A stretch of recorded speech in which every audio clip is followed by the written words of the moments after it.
Social networking for genocide in Myanmar. Facebook takes down the army's inauthentic and inflammatory pages. The supply chain seeding attack from China remains dubious.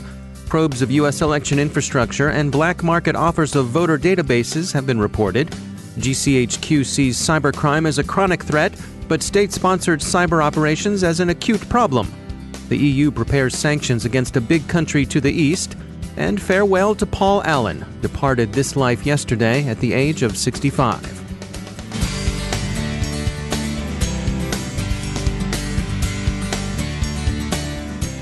Time to take a moment to tell you about our sponsor, Threat Connect. With Threat Connect's in-platform analytics and automation, you'll save your team time while making informed decisions for your security operations and strategy. Find threats, evaluate risk, and mitigate harm to your organization.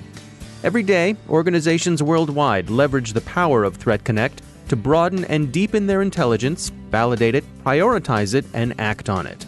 Threat Connect offers a suite of products designed for teams of all sizes and maturity levels. Built on the Threat Connect platform, the products provide adaptability as your organization changes and grows. Want to learn more?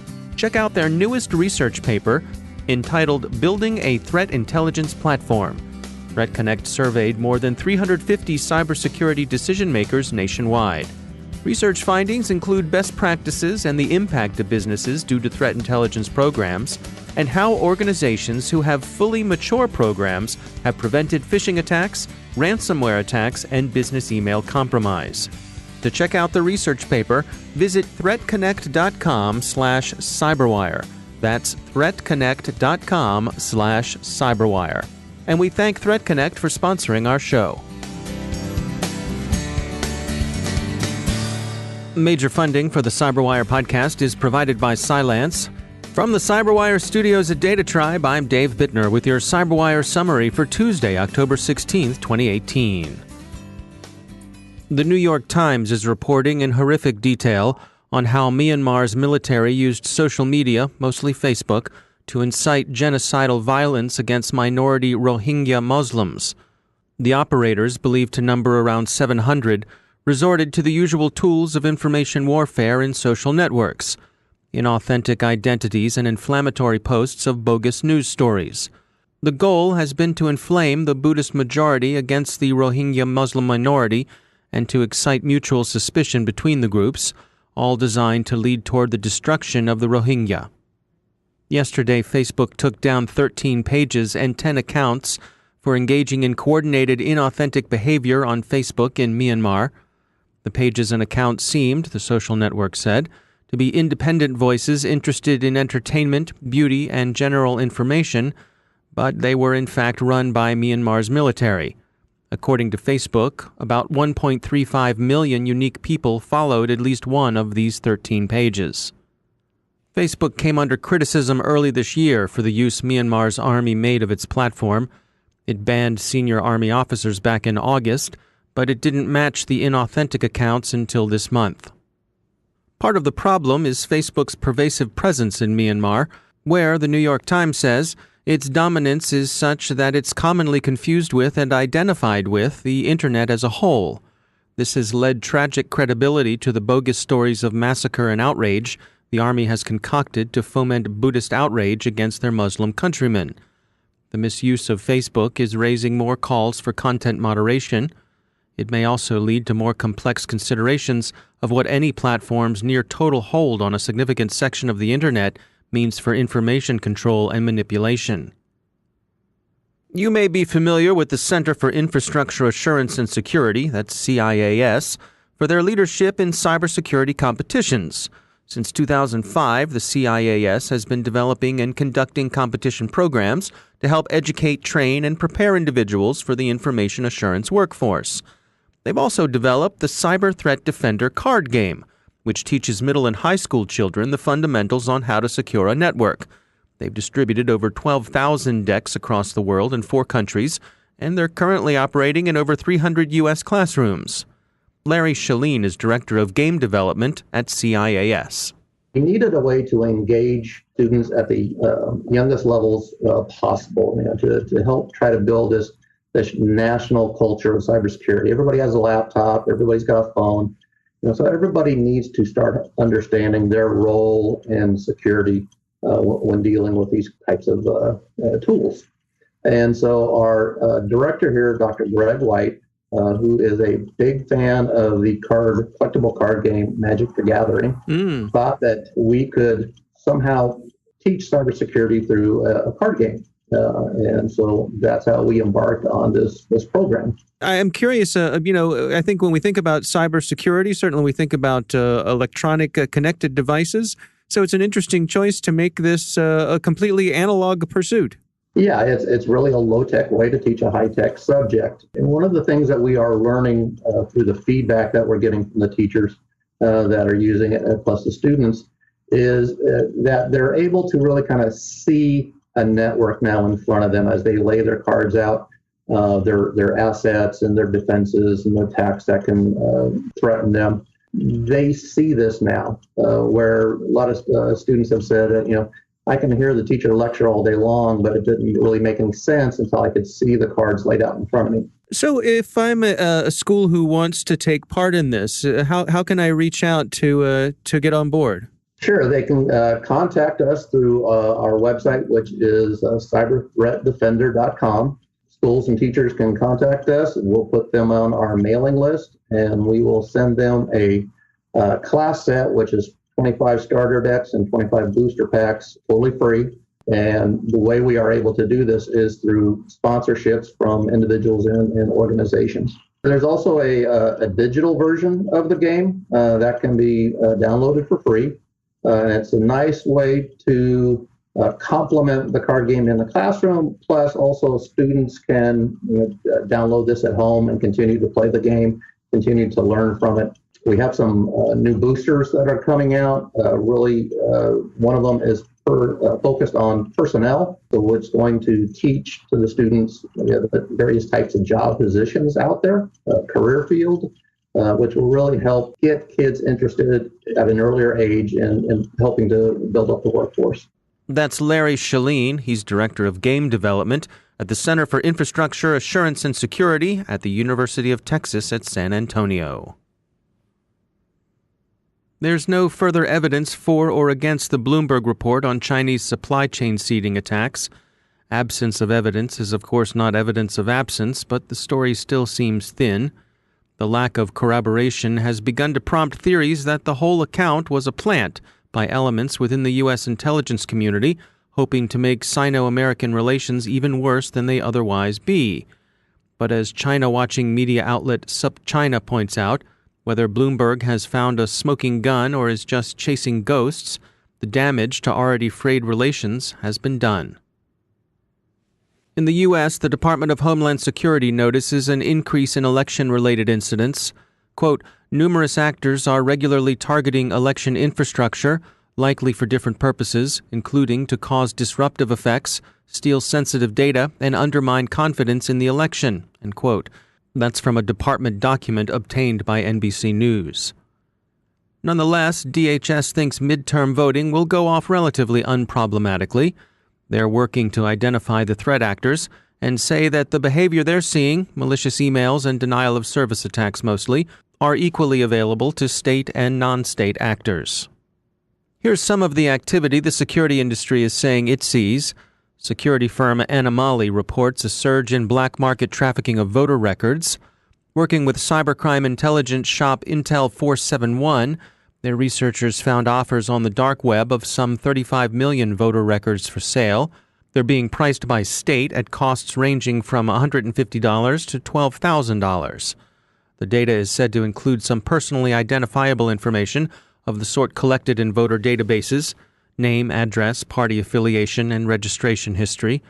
The states believed to be affected with a high degree of confidence are Georgia, Idaho, Iowa, Kansas, Kentucky, Louisiana, Minnesota, Mississippi, Montana, New Mexico, Oregon, South Carolina, South Dakota, Tennessee, Texas, Utah, West Virginia, Wisconsin, and Wyoming.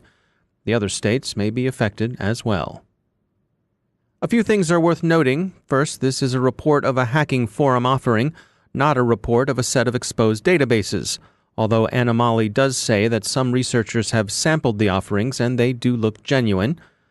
Second, while the data may well be illegally offered for sale, it may not have been illegally obtained. Most states' voter records of this kind are matters of public record, sometimes with the voters being able to opt out of the records being made public, and with sales, by the states, restricted to certain categories of buyers.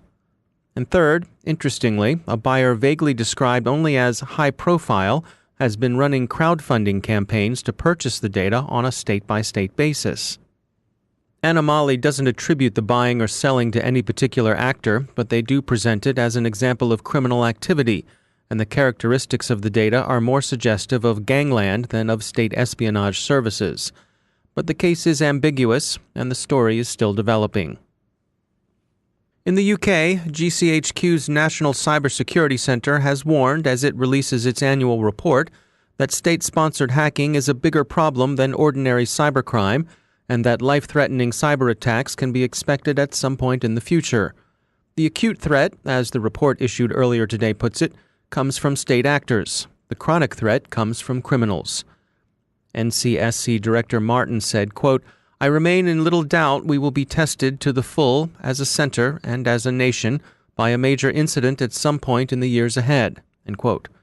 Since the NCSC achieved full operational capability 2 years ago, it's defended the realm against, on the average, somewhat more than 10 attacks a week.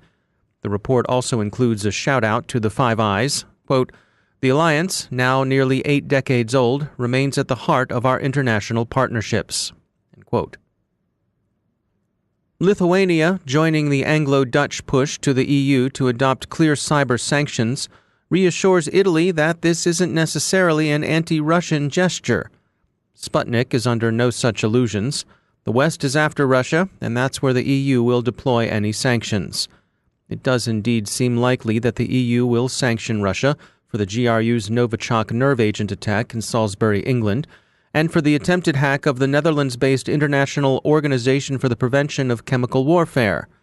Russian officials, of course, deny that anything of this kind took place. Furthermore, TASS is authorized to disclose that anti-Russian slander is a Western plot to undermine Russia's good faith efforts toward international norms of conduct in cyberspace. It's unlikely that this story will find many takers. And finally, the tech world, indeed the world as a whole, bids farewell to Paul Allen, the co-founder of Microsoft. He succumbed yesterday at the age of 65 to the cancer he'd battled for some time. Our condolences to his family, friends, and colleagues. May he rest in peace.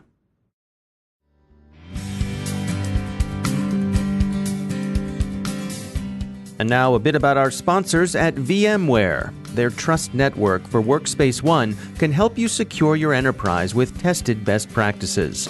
They've got 8 critical capabilities to help you protect, detect, and remediate.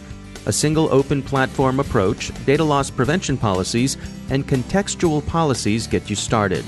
They'll help you move on to protecting applications, access management, and encryption. And they'll round out what they can do for you with micro-segmentation and analytics. VMware's white paper on a comprehensive approach to security across the digital workspace will take you through the details and much more. You'll find it at thecyberwire.com/VMware.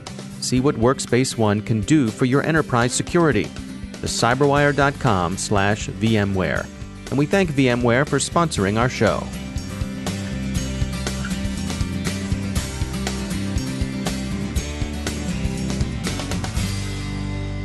And I'm pleased to be joined once again by Mike Benjamin. He's the Senior Director of Threat Research at CenturyLink. Mike, welcome back. You wanted to touch today with some updates on Satori. Bring us up to date. What's the latest? Well, as many people have read, the Satori malware, it's a Mirai-based malware family that targets largely IoT devices, although one of the updates that we should talk about today is that it's moving a bit beyond IoT devices. And so the history of Satori is that the actor behind it took the Mirai malware, which was, we can call it open sourced, unfortunately, by the individual who authored it.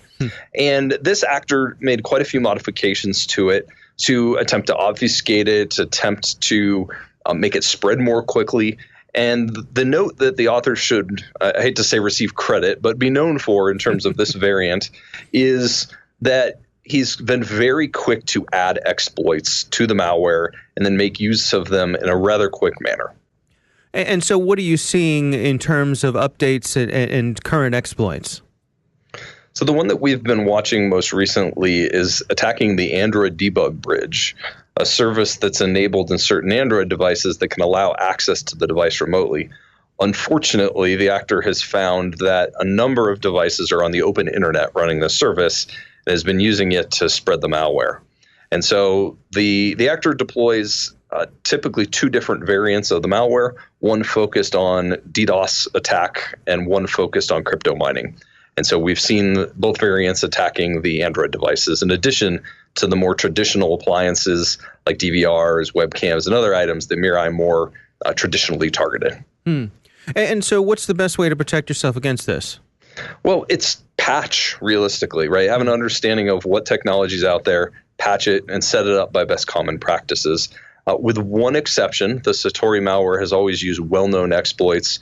And while the actor has gotten faster at being able to utilize the exploits to spread their botnet, as an example, we actually saw one of the instantiations of this late last year grow to as large as 500,000 devices. And so the actor's been successful with adding new exploits, but those were not new items. The one exception is he did manage to get his hands on a unknown exploit, a 0-day within some customer premises gear produced by Huawei, and he used that to build one of his botnets late last year. All right. Mike Benjamin, thanks for joining us. And that's the Cyberwire. For links to all the stories mentioned in today's podcast, check out our daily news brief at thecyberwire.com. Thanks to all of our sponsors for making the Cyberwire possible, especially to our sustaining sponsor, Cylance. To find out how Cylance can help protect you using artificial intelligence, visit Cylance.com. And Cylance is not just a sponsor, we actually use their products to help protect our systems here at the Cyberwire. And thanks to our supporting sponsor, VMware, creators of Workspace ONE Intelligence. Learn more at vmware.com. We hope you'll check out the Cyberwire's Hacking Humans podcast, where each week we look behind the social engineering scams, phishing schemes, and criminal exploits that are making headlines and taking a heavy toll on organizations around the world. I co-host that show with Joe Kerrigan from the Johns Hopkins University Information Security Institute. The Cyberwire podcast is proudly produced in Maryland out of the startup studios of Data Tribe, where they're co-building the next generation of cybersecurity teams and technology. Our Cyberwire editor is John Petrick, social media editor Jennifer Iben, technical editor Chris Russell, executive editor Peter Kilpie, and I'm Dave Bittner. Thanks for listening.